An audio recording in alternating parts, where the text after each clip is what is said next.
Telangana Adilabad BJP के रुकने parliament S बापू राव की मौजूदगी में बीआरएस पार्टी के मंडल सदर के सोनी राव ने अपने हामियों के साथ बीजेपी में शमूलियत इख्तियार कर ली है।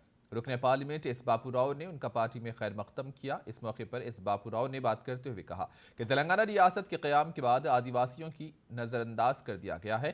हुकूमत आदिवासी तबके की तरक्की पर तवज्जो नहीं दे रही है। तेलंगाना हुकूमत से नाराज होकर आदिवासी लोग बीजेपी में शामिल हो रहे हैं। इन्होंने कहा कि आदिलाबाद पार्लिमानी हलके के आसिफाबाद और दीगर मवाज़िआत के सरपंच बीआरएस से इस्तीफा देकर बीजेपी में शामिल होने के तैयार हैं।